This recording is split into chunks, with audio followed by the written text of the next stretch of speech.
Welcome to Nasdaq TradeTalks. I'm your host, Jill Malandrino, global markets reporter at Nasdaq, coming to you live from Hong Kong at SmartCon 2024 by Chainlink.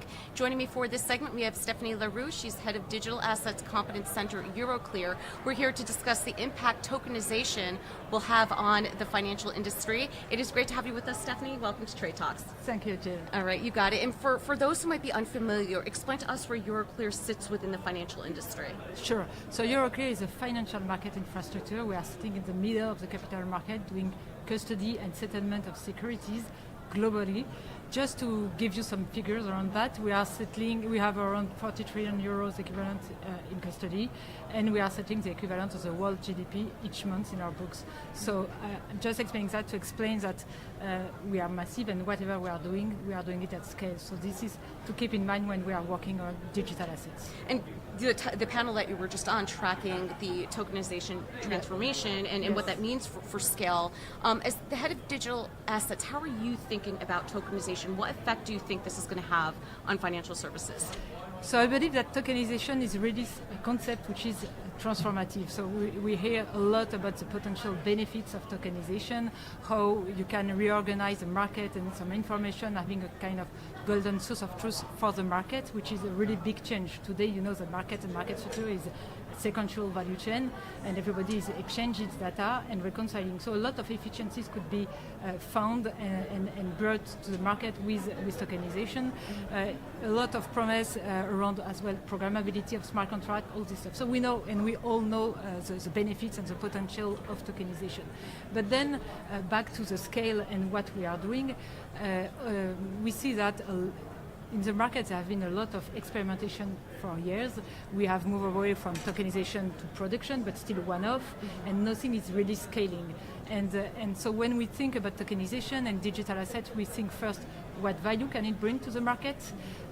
Value creation, so tokenization or DLT is an enabler of that. It's not the objective in itself. And then how do we enable the adoption of capital markets? You know, in capital markets, as an FMI, we have been there to support growth and adoption of innovation for capital markets and for our participants, and that's exactly the same thing when it comes to digital assets. So we have several projects, and some are in productions under the current regulatory frameworks. Some are more in the exploration and working in cooperation with our clients, our participants, and the full value chain to see what are the pain points, starting from the pain points, the value creation, and how we can enable that as a financial market infrastructure. And then we also have some thought leadership paper and collaboration with public institutions and with our peers and DTCC and Clearstream on what we call digital asset securities control principles. Because we have a market structure which is in place, and whatever we are building with digital assets should be at least as safe, as resilient, and bring value to the markets. So we are trying to work globally and connect the dots between the various initiatives that exist.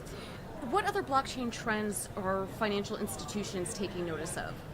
So again, a lot has been done already, and very good stuff by different market players, banks, startups, fintech, financial market infrastructures.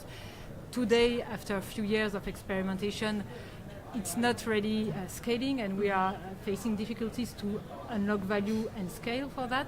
And what we can see in the market is, okay, we know what it can do, what it cannot do, and we need to collaborate more together to bring and deliver this value at scale. So maybe not trying to reinvent the wheel when it is working fine, but finding the right killer app or value that we can bring by working together as an ecosystem. Because at the end, technology is an enabler. We are more talking about network and ecosystem. Right. So, and of course, you don't want it to form silos again. The whole point is that's the whole point. For the interoperability. How will modernizing corporate actions support asset managers today? So this one is a super interesting project, I think, because a lot of projects are around settlement and transactions, and this is quite complex because you need to have the regulation, regulatory readiness, market readiness, everything is so more complex. On the corporate action, what is interesting is it's a data play, where it's in particular data notification, corporate action notification, and it has to go through all the value chain from the issuer to the end user, to the buy side. And today the problem that they have is they are receiving this information from various data sources, and it's not always the same information where it should be, and sometimes they receive it from one, not the other. So we can see that there is a problem at the end, and it should not be. It's one information should be a golden source, and it's the same for everybody. And this is creating issue at all the steps during the value chain, from the buy side, the custodian, the CSD, etc.